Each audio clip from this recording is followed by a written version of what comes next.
Nation news India में आपका हार्दिक स्वागत है। आज हम भारत की राजधानी दिल्ली के अंदर और हम बात कर रहे हैं कैथवाड़ा उस्मानपुर से।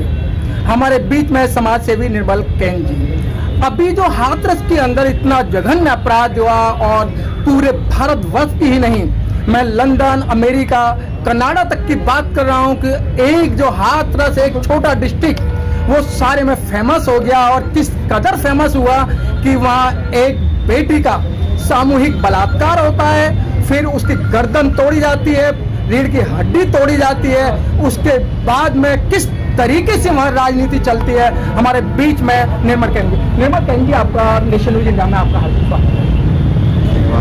निर्मल कैन जी, जो अभी हाथरस का जो प्रकरण है, आप उसको किस नज़र से देखते हैं? देखो पत्रकार जी, जो हुआ है हमारे दलित समाज की बेटी के साथ, वो बहुत गलत हुआ है, जघन्य अपराध है किसी भी समाज के लिए। जो भी बलात्कार जैसे जो घृण्य अपराधी आदमी हैं वो करते हैं, उसके कोई समाज का कोई परिभाषा नहीं है। किसी भी समाज का आदमी हो सकता है जो इस तरह के अपराध करता है, उसकी कोई बिरादरी नहीं होती, कोई धर्म नहीं होता। और जो भी हुआ है बहुत गलत हुआ है, उसकी हम पुरजोर भर्त्सना करते हैं। लेकिन सर, वहाँ का जो डीएम है और एसएसपी है, वो ये कहता है कि ना तो लड़की की जीभ काटी गई है, ना रीढ़ की हड्डी तोड़ी गई है और ना ही उसके साथ बलात्कार हुआ है। देखो, वो मैटर सीबीआई के पास है, इंक्वायरी चल रही है। जो बातें क्लियर आएंगी, जो सामने आएंगी, उसके ऊपर होएगा। और सरकार ने कहा है कि नारकोटिक टेस्ट वगैरह भी होएगा, जो बोला गया है। और उनके घर वालों का अब उनके लिए जो भी है वहाँ जो डर की स्थिति अब खत्म हो गई है। और उनके लिए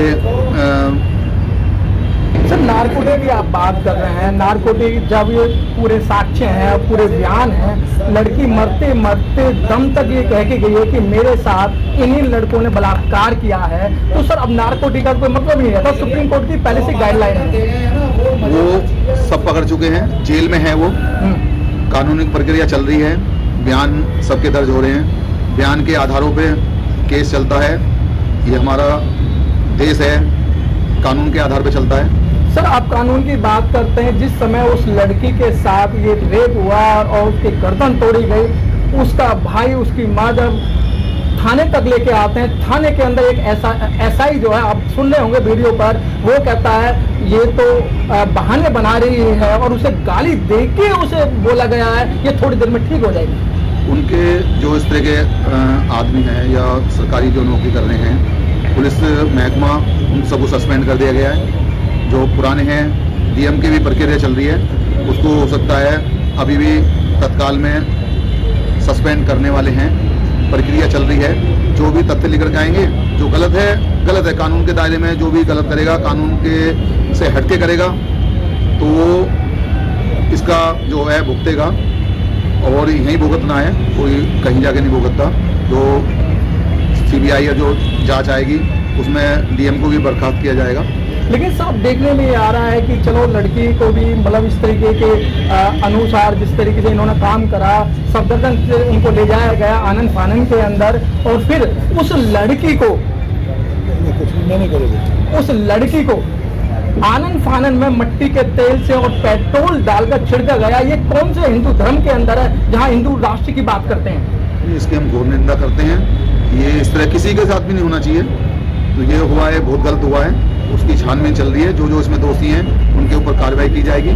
और हम उसका विरोध प्रदर्शन समाज के नाते यहाँ चल रहा है, कैंडल मार्च, और हम एक धरना इसके खिलाफ, जो हमारी बेटी के साथ हुआ है उसके खिलाफ एक धरना, बड़ा सा एक धरना देने के सोच रहे हैं, प्लान बना रहे हैं। तो जो भी हमारे इस बेटी के साथ हुआ है, किसी के साथ ना हो, किसी समाज के साथ ना हो, ये ठीक है।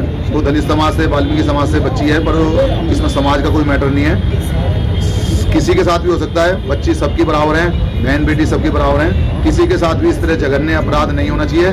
जो भी इस अपराध के दोषी हैं उनको सख्त से सख्त कार्रवाई होनी चाहिए। और मैं तो कहता हूँ, सर, आप एक सामाजिक आदमी हैं। जब निर्भया का जब ये केस हुआ था, तो रोडों पर ये जितने भी वाहन हैं, अगर मैं सीधा सीधा नाम ले दूं तो आप ये कहेंगे कि मैं नाम ले रहा हूं, लेकिन आज तक निर्भया का असली नाम नहीं कोई पहचान पाया कि इसका असली नाम ये था, लेकिन मनीषा का शुरू से ही नाम लिया जा रहा है। उसके समाज को बदनाम करने वाली कोशिश की जा रही है, उस बेटी को बदनाम करने वाली कोशिश की जा रही है। देखो, जिसने भी करा है ये कानून का दायरा है, चुप रहते हैं सब, किसी का नाम उजागर नहीं करना चाहिए। पर जो हुआ है, जिसने करा है वो सख्त से सख्त कार्रवाई होगी उनके खिलाफ। हम भी लगे हुए हैं, उसके लिए हम पुरजोर विरोध करते हैं। एक धरना प्रदर्शन हम सोच रहे हैं उसके खिलाफ, अपने समाज को लेके, जाटव समाज, वाल्मीकि समाज, जो भी हमारे समाज हैं सबको लेके उसके विरोध में हम धरना प्रदर्शन करेंगे।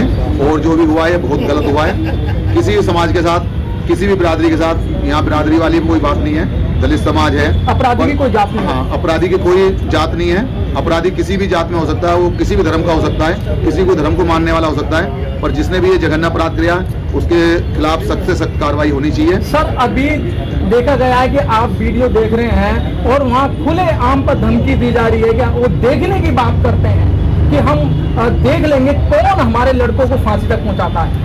देखो, वो सब लोग चयनित हो गए हैं, कानून के दायरे में रह गए, सबके काम करे जाएंगे।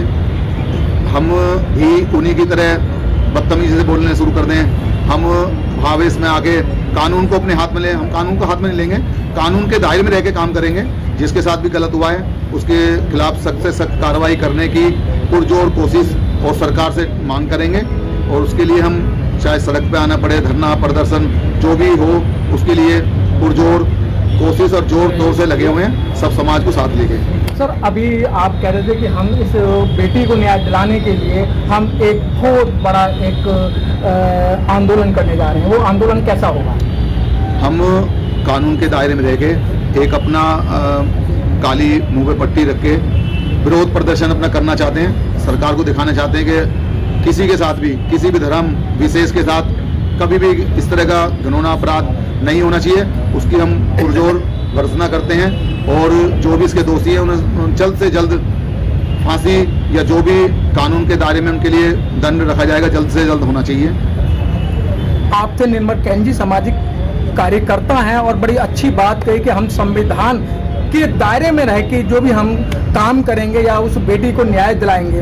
और एक चीज बहुत अच्छी कही कि अपराधी की कोई जात नहीं होती है, उसका कोई मजहब नहीं होता। अपराधी दरिंदे तो दरिंदे ही हैं, उन्हें शीघ्र और शीघ्र फांसी की सजा मिलनी चाहिए। उन्हें जो कुकर्म करा है उसकी सजा उन्हें भरपूर तरीके से मिलनी चाहिए। इसके लिए एक अपील और की गई है कि एक आंदोलन हम करने जा रहे हैं। कैमरामैन गौतम के साथ मनोज पिप्पल।